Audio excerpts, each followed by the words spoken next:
Perkenalkan, nama saya Rian Fahriansyah dari kelas 647H07. Berikut saya akan menjelaskan summary pertemuan 4 mata kuliah Manajemen Keuangan. Pengertian analisa laporan keuangan. Analisa laporan keuangan adalah kegiatan menganalisa laporan keuangan yang lahir dari suatu konsep dan sistem akuntansi keuangan. Dengan memahami sifat dan konsep akuntansi keuangan, maka akan lebih mengenal sifat dan konsep laporan keuangan, sehingga dapat menjaga kemungkinan salah tafsir terhadap informasi yang diberikan melalui laporan keuangan, sehingga kesimpulan yang didapat akan lebih akurat. Selanjutnya yang B, arti penting analisa rasio keuangan. Analisa terhadap data keuangan suatu perusahaan dilakukan dengan tujuan memperoleh gambaran tentang perkembangan keuangan suatu perusahaan. Analisa risiko keuangan merupakan dasar untuk menilai dan menganalisa prestasi operasi perusahaan. Manfaat dan penggunaan analisa rasio keuangan. Adapun manfaat yang bisa diambil dengan dipergunakan rasio keuangan yaitu 1. Analisa rasio keuangan sangat bermanfaat untuk dijadikan sebagai alat menilai kinerja dan prestasi perusahaan. Kedua, analisa risiko keuangan sangat bermanfaat bagi pihak manajemen sebagai rujukan untuk membuat perencanaan. Ketiga, analisa rasio keuangan dapat dijadikan sebagai alat untuk mengevaluasi kondisi suatu perusahaan dari perspektif keuangan. Yang C, analisis rasio keuangan.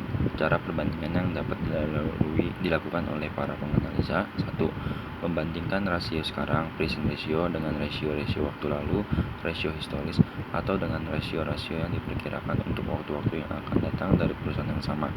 Kedua, membandingkan rasio dari suatu perusahaan, company ratio, dengan rasio semacam dari perusahaan lain yang sejenis, rasio industri, dalam waktu yang sama. Ukuran yang sering digunakan dalam analisis keuangan adalah rasio, yaitu alat yang dapat digunakan untuk menjelaskan hubungan antara dua macam data keuangan.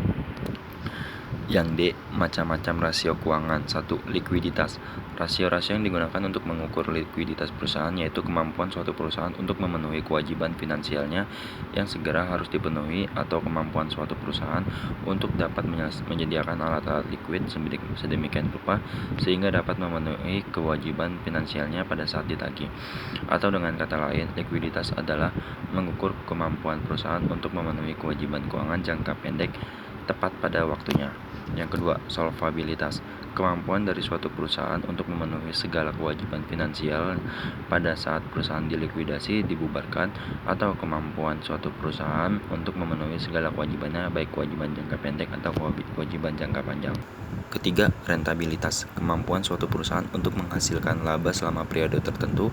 Cara penilaian rentabilitas.